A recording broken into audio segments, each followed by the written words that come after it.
tayo'y di na nakita. Magandang araw po sa inyong lahat, mga giliw naming tagapakinig. Sa araw pong ito ay matutunghayan po ninyo ang isang kasaysayan na itatampok namin sa linggong ito dito sa ating dulang. Luha.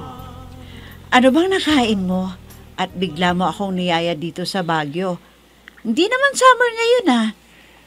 Para naman mawalang stress natin paminsan-minsan. Mag-relax naman tayo. Sa bagay, tama ka dyan. Pareho tayong nagtatrabaho. Pero alam mo, kahit napapagod ka sa pagtatrabaho maganda ka pa rin, Tingnan. Talaga, sweetheart? Oo. Kapag ganyan na nagkagiti ka, lalo akong nai-love sa'yo. Walang-wala talaga. Nakatalo-talo sa'yo. Wala nang hihigit pa sa'yo. Bukod sa maganda ka, ugod pa ng pait. Binobola mo na ako niyan eh. Bakit? Kailan ba ako nagsinungaling sa'yo? Totoo sinasabi ko. Napakaganda mo. Talaga? Oo. Kaya nga mahal na mahal kita eh. Wala na akong ibang mamahalin kundi ikaw lang. Kung mahal na mahal mo ako, bakit hanggang ngayon hindi mo pa rin ako niyayaya ng kasal? Sweetheart, ilang beses ko bang sasabihin sa'yo? Kapirasong papel lang, yung marriage certificate na yan. Hindi ah. Nakasulat sa Biblia na sagrado ang pagsasama kung kinasal ang dalawang nagmamahalan. Kasalanan ang ginagawa nating pagsasama na walang basbas. Pero hindi ba mas kasalanan ng ginagawa ng karamihan? Ikakasal sa araw niya tapos biglang-bigla maghihiwalay. Grabe ka naman. Wala namang ganyan. Anong wala? Tingnan mo nga yung mga ilang artista niyan. O kahit hindi artista. Kinasal sa taong ito. Tapos sa susunod na taon, naghihiwalay na. At ito pa ha, magkasintahan ng halos 10 taon. Pagkatapos ng kinasal, 4 na buwan lang. Nagkakahiwalay na. Paano yan? Paano mo papaliwanag yan? Ha? Hindi ba, magsalita ka. Parehas din yan eh. Ha? Oo nga, pero hindi naman lahat. Iba pa rin pag kinasal ang dalawang magkasintahan. Pero ako, alam mo, kung ako lang, gugustuhin ko na yung, hindi na tayo kakasal, pero nagsasama tayong maayos. Matagal na magsasama. Kaysa naman ikakasal nga tayo, pero maghihiwalay din naman. Kinabukasan. Paano yan? Kaya mas maganda nga itong magsasama lang muna tayo.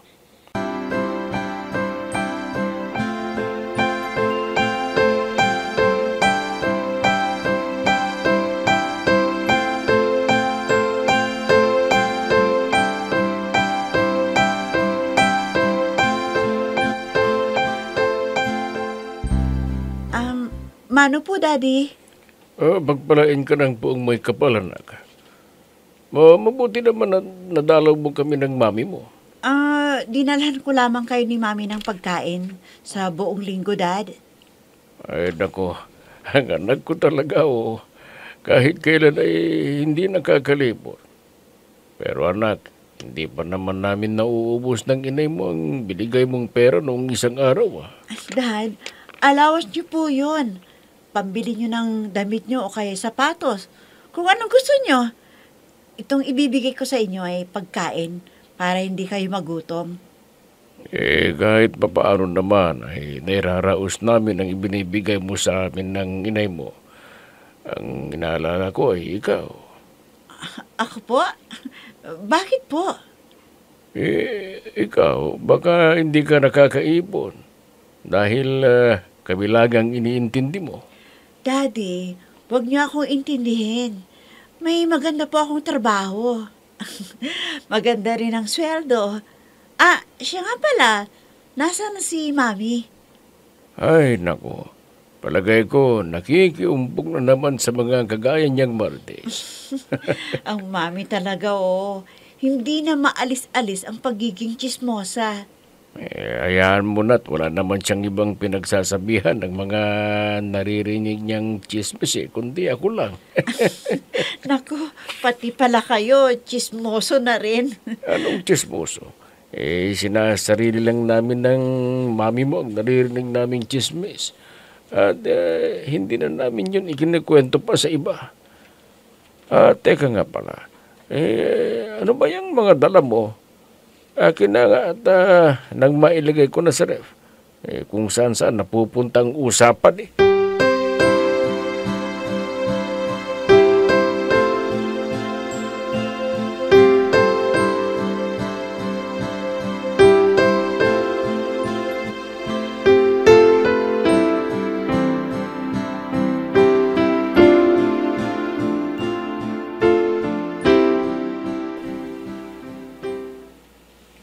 Happy birthday.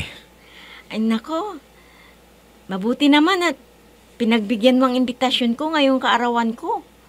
Siyempre naman, pwede ko bang kalimutan yun birthday mo. Oh, eto palang regalo mo. Wow! Ito yung paborito kong pabango ah. Sino nagbigay nito sa'yo? Makamag-anak mong galing abroad, no? Binili ko yan para sa'yo. Kasi yan yung paborito mo na pabango. Kaya, Naksa, siyempre, best friend talaga kita. birthday mo, alam nga naman hindi kita bigyan ng regalo. Oh, paano? Hindi na ako magtatagal. Binigay ko lamang sa iyo yung regalo ko na yan, ha? Naku, maraming salamat ha. Na hindi mo pagkalimot sa birthday ko. Siyempre, magkaibigan tayo, di ba? Kaya, Best friend pa ka mo. mabuti pa siguro umpisa na natin yung kainan. Alam mo, gutom na ako May Nako. mga bisita ka pa Oo mandarating. ba? Oo, nakahanda na. Nakahanda na lahat ng mga paborito mong pagkain. Inihanda ko para sa'yo. O, ano pang hinihintay natin? Kain na na! Kain na! Ikaw lang ang tanging mahal ko sa buong buhay kong ito.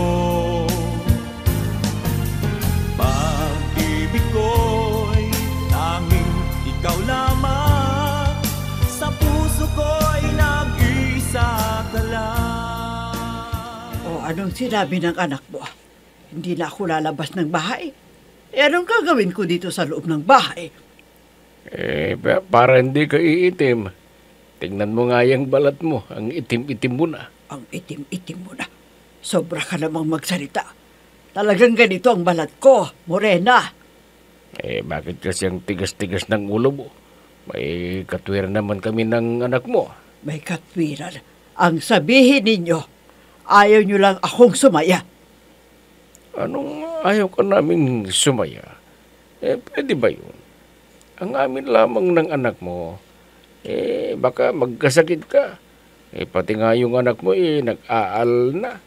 Paano naman kasing hindi mag-alala yon? Nagsusumbong ka sa kanya. Paano hindi ko mababanggit sa kanya na wala ka dito sa bahay? Sa tuwing tumatawag, nasa labas ka.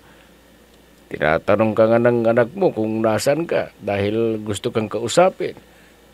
Siyempre, kung sasabihin kong maghihintay siya dahil tatawagin kita, siyempre, tinatanong ko kung bakit kailangang maghintay siya.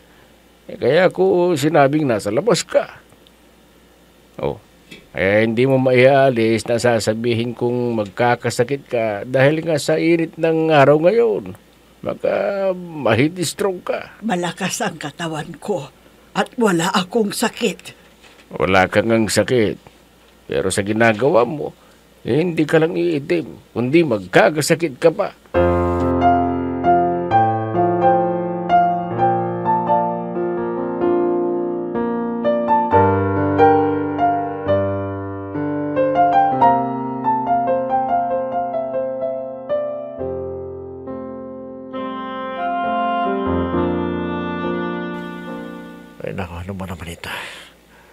Kung kailan nasari, saka naman nasira ng motorsiklo ko. Mabuti na lamang at mekanikong kaibigan ko.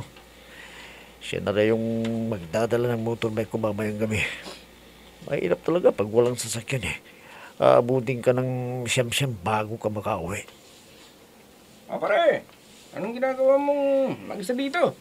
Pare, ikaw pala. Nagkaroon ng kaunting problema yung motorbike ko eh. Kaya, dinala ko sa talyer. Halika na. Pauwi na rin ako eh. Nako, salamat kung gano'n pare. Kanina pa nga ako naghihintay ng masasakyan ko rito, no, pero laging punuan eh. Saan ka ba galing yan? At hindi mo kasabang misis mo? Kaling kami nitong pension ko na may itong tricycle sa nobya niya. Pinakilala sa akin. Ganun ba? O pare, ang kwintas mo, ang ganda naman ah. At sa tingin ko, 24K yan. Iguradong ba yan pare? Magkano bang bili mo? Sa baba ng sahod ko makakabili ba ako ng ganito kamahal na kwintas pare? Ibig mong sabihin may nagbigay sa'yo? Sino? Utol mong nasa abroad? Hindi ang kuya ko ang nasa abroad ang nagbigay nito pare. May sariling pamilya ng utol ko eh. Si Delia ang nagbigay nito sa akin. Ano? Nobya mo pa rin ang nagbigay sa inyo pare? Oo naman. Maganda ba? Oo, ang ganda eh. Purong ginto yan pare. Kailan pa lang kasal mo kung gano'n? Hindi ba ang tamang tanong kung nag-propose ba ako ng kasal sa kanya? Ha? Hindi, mag-propose ka ng kasal sa kanya at nang maging asawa mo na siya. May biyarang babayang tulad ng nobya mo pare.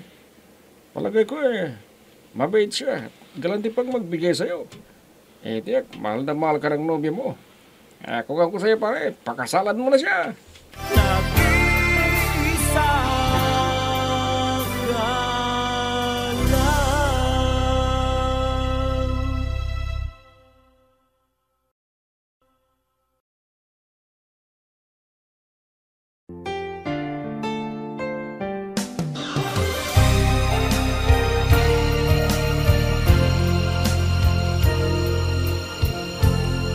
Magmula nang tayo'y di na nagkita, nadama ko Nandyan ka na pala. Saan ka ba galing at ginabi ka? Nagka-problema kasi yung motorbike ko Kaya ako dinala sa talyer. Dagdag mo pa na traffic masyado. Buti na lang ka mo. Nadaan ako ng kumpare ko na sakay ng tricycle. Pinasakay ako. Ganun ba? Teka, ipapainit ko lang yung pagkain para makakain na tayo. Ano bang ulam natin? O di, sinampalukang manok.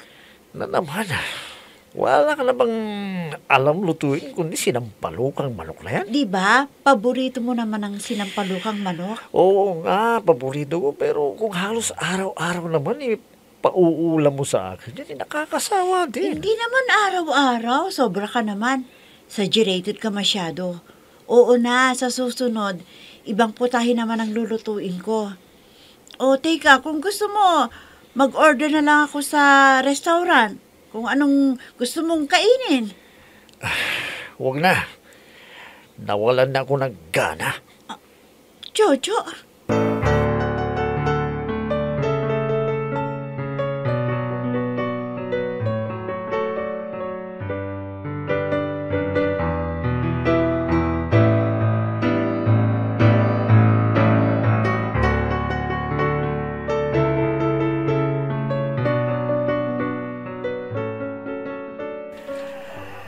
Mag-aalalo na ng hapon pero wala pa rin si Delia.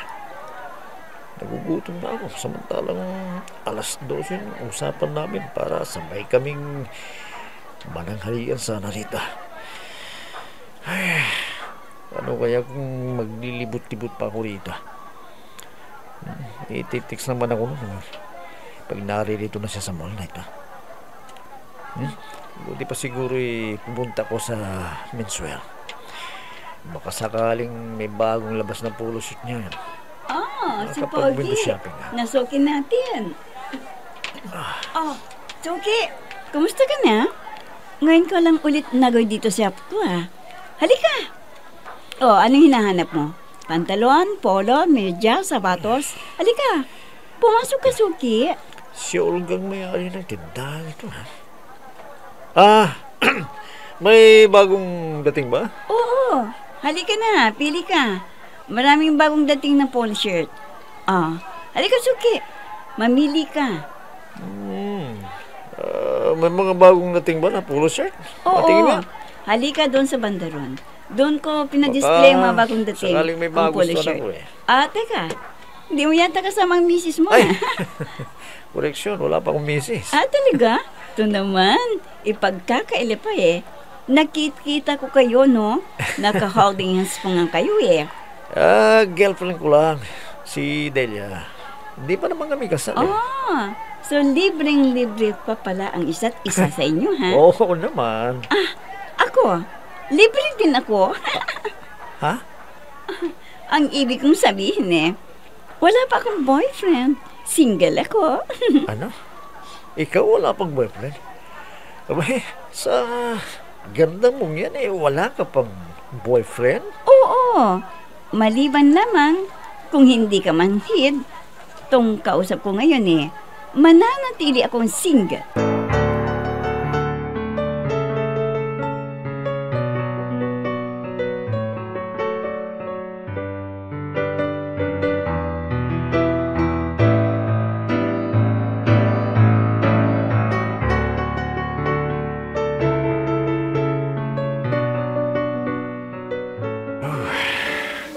Ginami ako.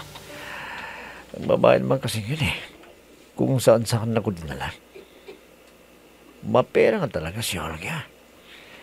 At hindi lamang siya mapera, mapagbigay ba? Biruin mo.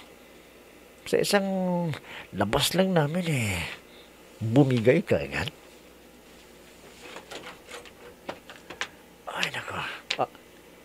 Teka. Di yata ako sinalubong ni Delia. Dati-rati. Nasa gate pa lang ako sinasalubong na ako. Ano ko yung nangyari doon? Pati yung usapan namin magkita sa muli, hindi na sumipot.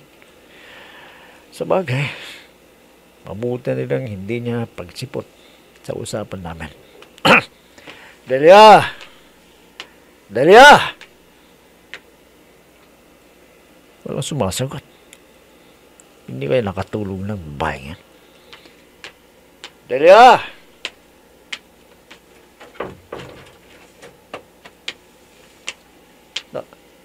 Wala siya dito sa loob ng kwarto. Nasaan kaya siya? Delia! Umalis kayang babae yan. Pero imposible.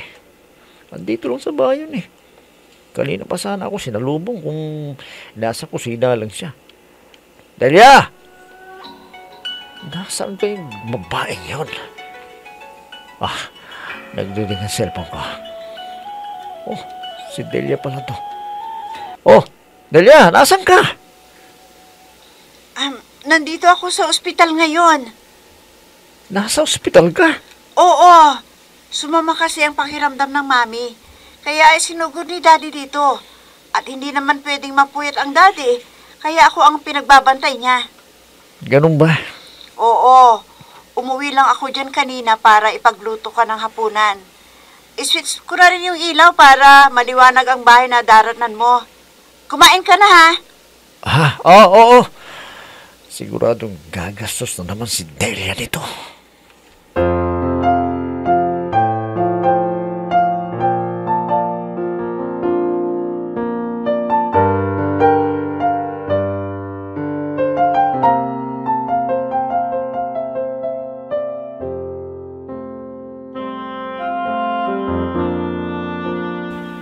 Oh, uminom ka lang pare. Ako bahala. Marami akong pera ngayon. Pare, nagkakaroon ng maraming pera, pare. Pero man ka ng isang cellphone repair shop. Mayaman ang nobya ko, pare. Kaya para akong nakasandal sa pader. Ano mo pare? Ganyanin na lang na may kayang nobya mo. Ayaw pong pagkasalan. Kailangan siguro mo ng future mo yan. Ha? Anong ibig mong sabihin, pare? Ano? Nag-iisa ka lang.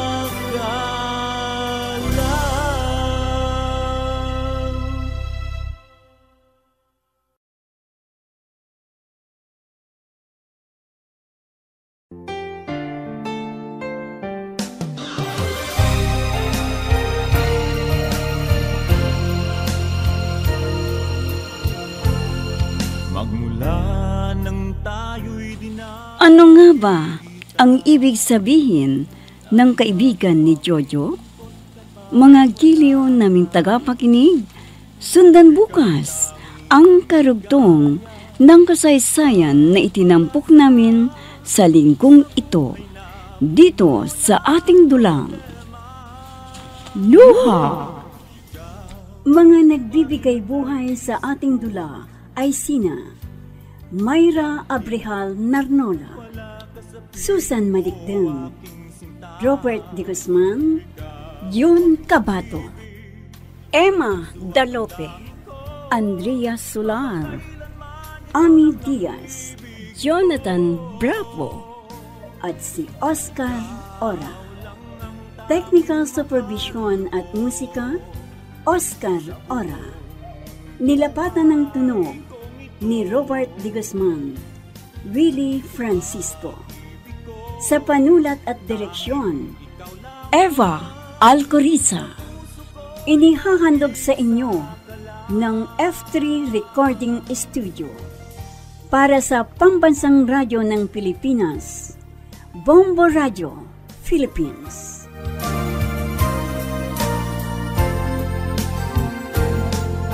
Ang naalaala nating di malilimutan, kay sarap ng ating suyuan.